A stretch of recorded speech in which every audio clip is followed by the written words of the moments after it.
दोस्तों नमस्कार। आपका हमारे चैनल में बहुत बहुत स्वागत है। आज हम जानेंगे गीता के तीसरे महात्म्य के बारे में। आइए जानते हैं। श्री भगवान कहते हैं, प्रिय, जनस्थान में एक जड़ नामक ब्राह्मण था जो कौशिक वंश में उत्पन्न हुआ था। उसने अपना जातीय धर्म छोड़कर बनिए की वृत्ति में मन लगाया। उसे प्राय स्त्रियों के साथ वह विचार करने का व्यसन पड़ गया था।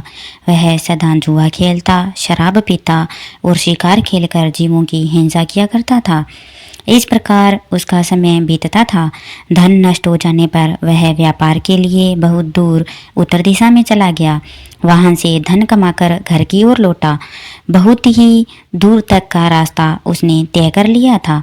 एक दिन सूर्यास्त हो जाने पर जब दसों दिशाओं में अंधकार फैल गया, तब एक वृक्ष के नीचे उसे लुटेरों ने धर दबाया और शीघ्र ही उसके प्राण ले लिए। उसके धर्म का लोप हो गया था, इसलिए वह बड़ा भयानक प्रेत हुआ। उसका पुत्र बड़ा धर्मात्मा और वेदों का विद्वान था। उसने अब तक पिता के लौट आने की राह देखी।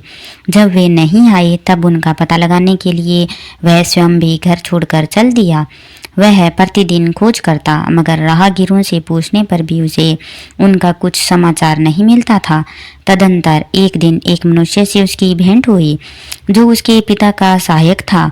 उससे सारा हाल जानकर उसने पिता की मृत्यु पर बहुत शोक किया। वह बड़ा बुद्धिमान था। वह बहुत कुछ सोच विचार कर पिता का पारलौकिक कर्म करने की इच्छा से आवश्यक सामग्री साथ लेकर उसने काशी जाने का विचार किया। मार्ग में 7-8 मुकाम डालकर वह 9वें दिन उसी वृक्ष के नीचे पहुंचा जहां इसके पिता मारे गए थे। उस स्थान पर उसने संध्योपासना की और गीता के तीसरे अध्याय का पाठ किया।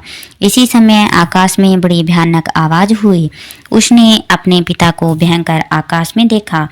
फिर तुरंत ही अपने सामने आकाश में उसे एक सुंदर विमान दिखाई दिया जो महान तेज से व्याप्त था। उसमें अनेकों सुंदर घंटिकाएं लगी थी। उसके तेज से समस्त दिशाएं अलौकिक हो रही थी। यह दृश्य देखकर उसके चित्त की व्यग्रता दूर हो गई। उसने विमान पर अपने पिता को दिव्य रूप धारण किए विराजमान देखा। उनके शरीर पर पीताम्बर शोभा पा रहा था और मुनिजन उनकी स्तुति कर रहे थे। उन्हें देखते ही पुत्र ने प्रणाम किया। तब पिता ने भी उसे आशीर्वाद दिया। तत्पश्चात उसने पिता से यह सारा वृतांत पूछा।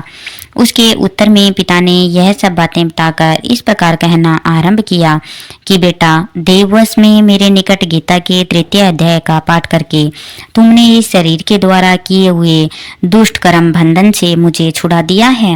अतः अब घर लौट जाओ, क्योंकि जिसके लिए तुम काशी जा रहे थे वह प्रायोजन अर्थात कार्य इस समय तृतीय अध्याय के पाठ से ही सिद्ध हो गया है। पिता के यूं कहने पर पुत्र ने पूछा, तात, मेरे हित का उपदेश दीजिए तथा और कोई कार्य जो मेरे लिए करने योग्य हो वह बतलाइए। तब पिता ने उससे कहा, अनग, तुम्हें यही कार्य फिर से करना है। मैंने जो कर्म किया है वही मेरे भाई ने भी किया था। इससे वे घोर नरक में पड़े हुए हैं। उनका भी तुम्हें उद्धार करना चाहिए तथा मेरे कुल के और भी जितने लोग नरक में पड़े हैं उन सब का भी तुम्हारे द्वारा उद्धार हो जाना चाहिए। यही मेरा मनोरथ है बेटा। जिस साधन के द्वारा तुमने मुझे संकट से छुड़ाया है उसी का अनुष्ठान औरों के लिए भी करना उचित है। उसका अनुष्ठान करके उससे होने वाला पुण्य उन नारकी जीवों को संकल्प करके दे दो। इससे वे समस्त पूर्वज मेरी ही तरह यातना से मुक्त हो सौलभ काल में ही श्री विष्णु के परम पद को प्राप्त हो जाएंगे। पिता का यह संदेश सुनकर पुत्र ने कहा, तात, यदि ऐसी बात है और आपकी भी ऐसी ही रुचि है तो मैं समस्त नारकी जीवों का नरक से उद्धार कर दूंगा। यह सुनकर उसके पिता बोले, बेटा, ए वस्तु तुम्हारा कल्याण हो। मेरा अत्यंत प्रिय कार्य संपन्न हो गया। इस प्रकार पुत्र को आश्वासन देकर उसके पिता भगवान विष्णु के परम धाम को चले गए। तत्पश्चात वह भी लौटकर जनस्थान में आया और परम सुंदर भगवान श्री कृष्ण के मंदिर में उनके समक्ष बैठकर पिता के आदेश अनुसार गीता के तीसरे अध्याय का पाठ करने लगा। उसने नारकी जीवों का उद्धार करने की इच्छा से गीता पाठ जनित सारा पुण्य संकल्प करके दे दिया। इसी बीच में भगवान विष्णु के दूत यातना भोगने वाले नारकी जीवों को छुड़ाने के लिए यमराज के पास गए। यमराज ने नाना प्रकार के सत्कारों से उनका पूजन किया और कुशल पूछे। वे बोले, धर्मराज, हम लोगों के लिए सब और आनंद ही आनंद है। इस प्रकार सत्कार करने वाले करके पितरलोक के सम्राट परम बुद्धिमान यम ने विष्णु दूतों से यमलोक में आने का कारण पूछा। तब विष्णु दूतों ने कहा, यमराज, शेष शय्या पर शयन करने वाले भगवान विष्णु ने हम लोगों को आपके पास कुछ संदेश देने के लिए भेजा है। भगवान हम लोगों के मुख से आपकी कुशल पूछते हैं और यह आज्ञा देते हैं कि आप नरक में पड़े हुए समस्त प्राणियों को छोड़ दें। अमित तेजस्वी भगवान विष्णु का यह आदेश सुनकर यम ने मस्तक झुकाकर उसे स्वीकार किया और मन ही मन कुछ सोचा। तत्पश्चात मदोन्मत्त नारकी जीवों को नरक से मुक्त देखकर उनके साथ ही वे भगवान विष्णु के वास स्थान को चले। यमराज श्रेष्ठ विमान के द्वारा जहाँ क्षीर सागर है वहां जा पहुंचे।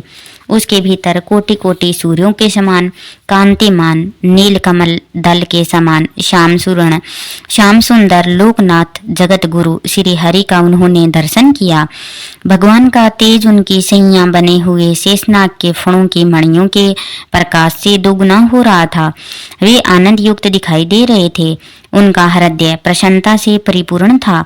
भगवती लक्ष्मी अपने सरल चितवन से प्रेम पूर्वक उन्हें बार बार निहार रही थी। चारों ओर योगी जन भगवान की सेवा में खड़े थे। उन योगियों की आंखों के तारे ध्यानस्थ होने के कारण निश्चल प्रतीत होते थे।